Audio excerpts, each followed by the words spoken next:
Será que resta então Mulher Maravilha 1984 salvar 2020?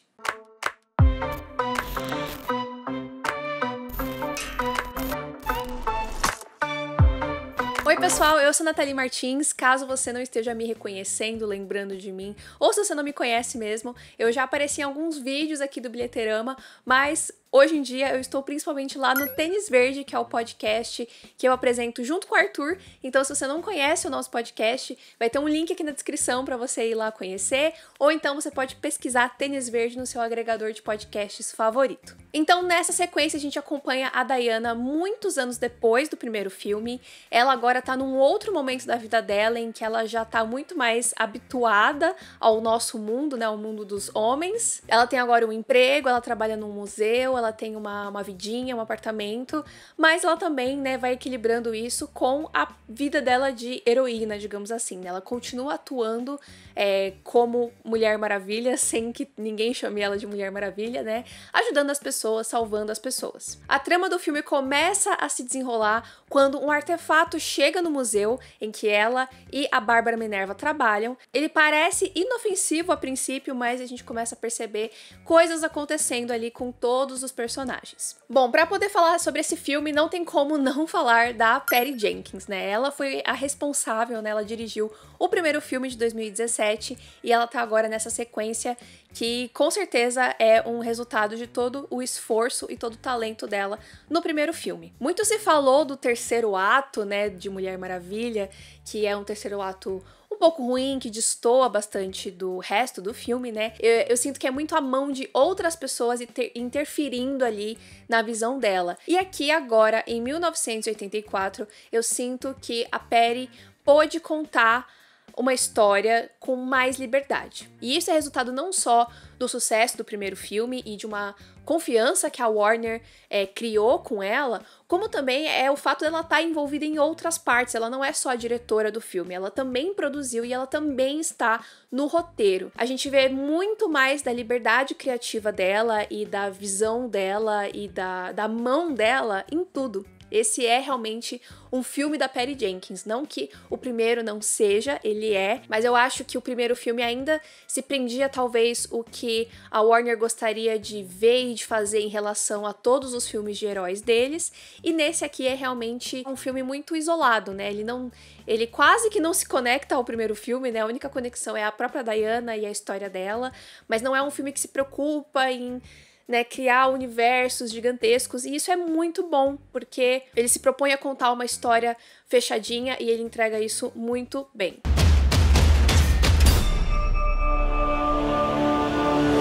Esse também é um filme que se propõe a fazer coisas um pouco mais grandiosas do que o primeiro. Tem uma sequência, inclusive, que tá em quase todos os trailers, só que ela é muito maior, né? A sequência que tem alguns carros, tem uma perseguição de carros ali, e a Diana dá uma voada e tal.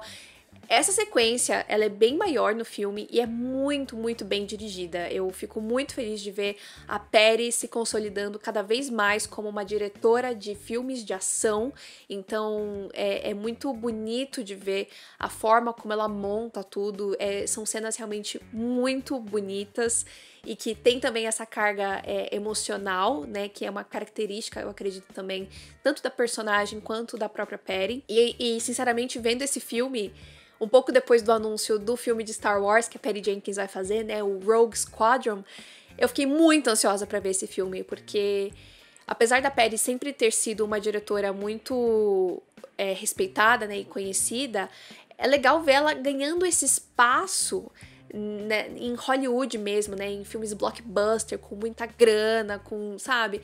Isso me deixa muito empolgada como fã de cinema, de filmes de ação e, né, sendo mulher, trabalhando nesses espaços e trazendo filmes tão bons e tão bem feitos, com cenas de ação tão incríveis.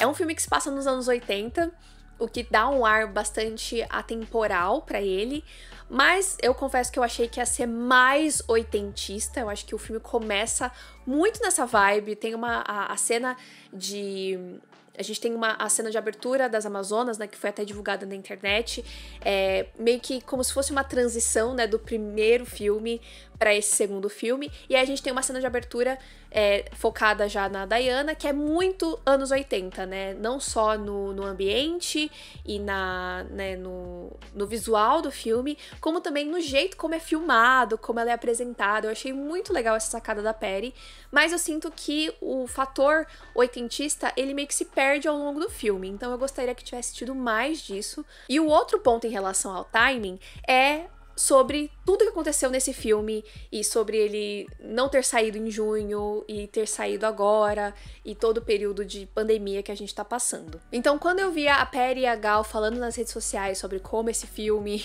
ia ter um significado muito grande, né, considerando o período que a gente tá passando e de esperança e tal, eu achava que era um pouco de exagero da parte delas, mas eu acabei mordendo a língua, porque é exatamente isso que o filme passa.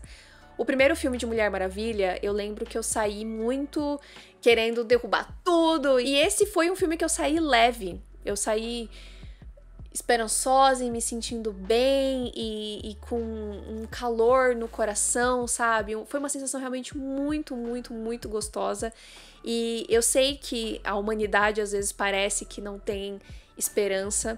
E eu sei que a Diana enxerga muito mais... enxerga a gente, né, enxerga os humanos de uma forma muito mais positiva do que a gente às vezes é, mas se a gente não tem esperança, o que a gente tem? Pra onde a gente vai? Como que a gente segue depois de tudo isso que a gente passou, né, depois desse ano tão difícil, né, pro mundo inteiro? Então, no final das contas, eu acho que se a gente não tem filmes como esse, a gente realmente perde, né, a esperança. E o cinema tá aí, né, a cultura pop tá aí pra isso também, pra colocar luz em certas coisas que são difíceis e às vezes também trazer uma luz positiva, né? Uma esperança maior pra gente. Eu acho que esse filme faz muito bem isso. A sequência final é muito emocionante, a forma como tudo se resolve é muito emocionante e eu acho que é muito a cara da Mulher Maravilha e é muito a cara da Patty, né? Por isso que eu sinto que o primeiro filme tem a mão de alguém ali naquele terceiro ato. E esse é um terceiro ato muito diferente do primeiro filme. É muito legal de ver também como a gente consegue ter agora novos momentos marcantes, né? O primeiro Mulher Maravilha, ele é um filme muito impactante pra mim e pra muitas pessoas, né? Tem algumas cenas que a gente lembra vividamente, e toda vez que a gente revê, a gente se arrepia, a gente chora.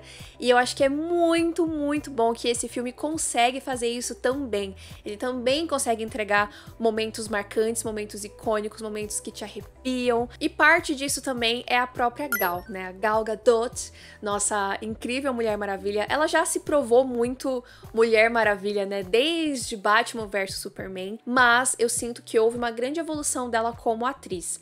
Esse é um filme que eu acho que ele é muito, muito sentimental e ele tem algumas cenas bastante dramáticas e eu acho que a Gal entrega muito bem. Eu fiquei realmente muito orgulhosa dela.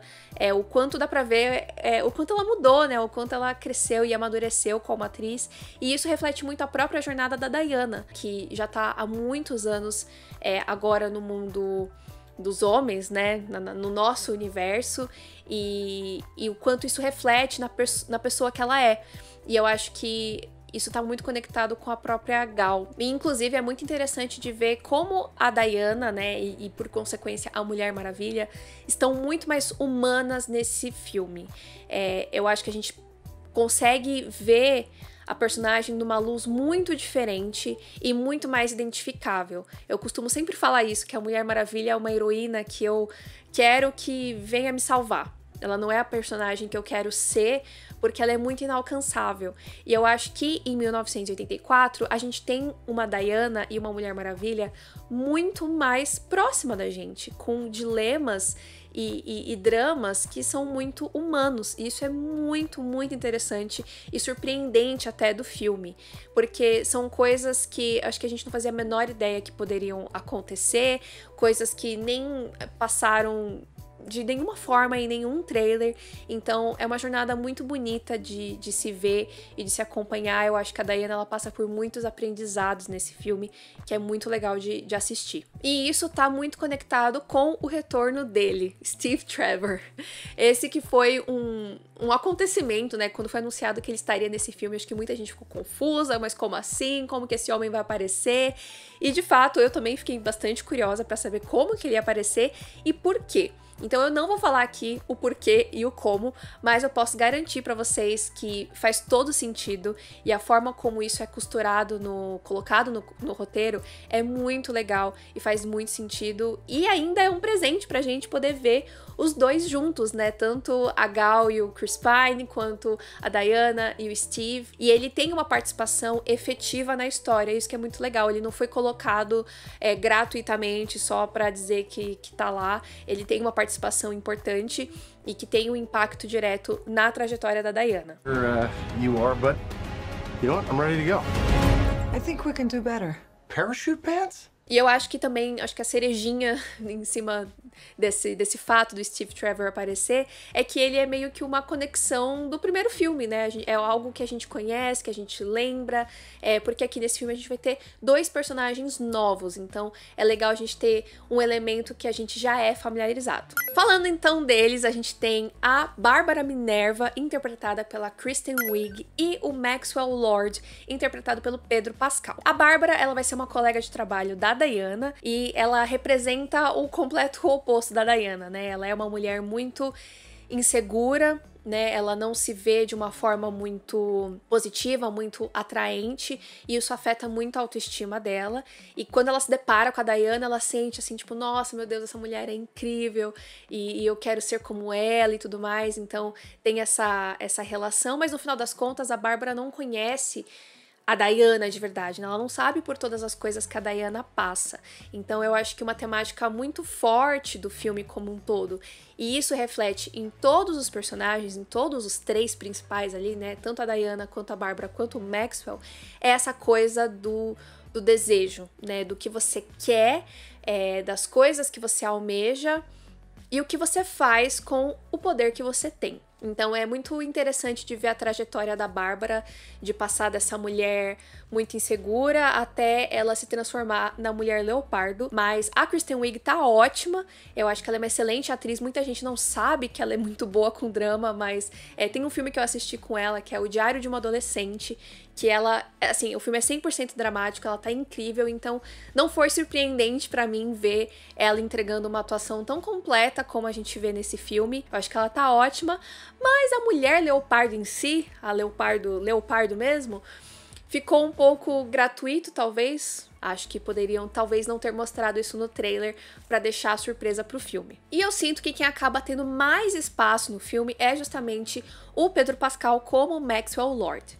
O Maxwell, ele é um magnata, digamos assim, né? Um cara muito poderoso, né? Que ele tem uma cooperativa lá de petróleo, não sei o que. Ele tá sempre na televisão, instigando as pessoas a investir e tipo, a correr atrás das suas coisas, porque basta você querer e você vai ser rico e poderoso e tudo mais. E ele é um personagem muito interessante, né? A gente vai descobrindo, a gente vai tirando, assim, as camadas sobre ele ao longo do filme, e ele tem uma trajetória que eu achei muito interessante de assistir, de acompanhar. É bastante instigante, assim, a jornada dele.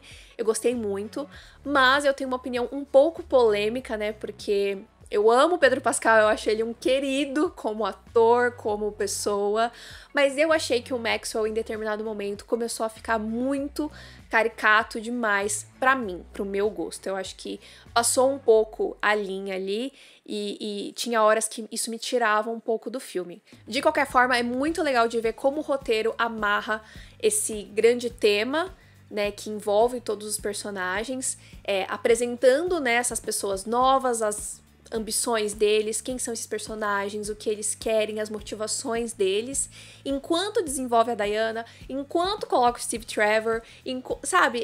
São vários elementos juntos e tudo coexiste muito bem. Eu acho que é um roteiro que é muito didático, ele não deixa você perdido, mas ele também não te trata como burro. Eu achei isso muito legal, porque tem alguns elementos novos, assim, que você fica meio, mas como assim? Como que é isso? E aí ele te explica ali, você fica, ah, beleza, entendi. E aí o filme vai seguindo e você já vai captando tudo. Então, no final das contas, eu acho que é uma história até que simples, no final das contas, né? Uma aventurinha ali, isolada da Diana. E isso é muito bom, porque o filme ele não tenta ser mais do que ele entrega.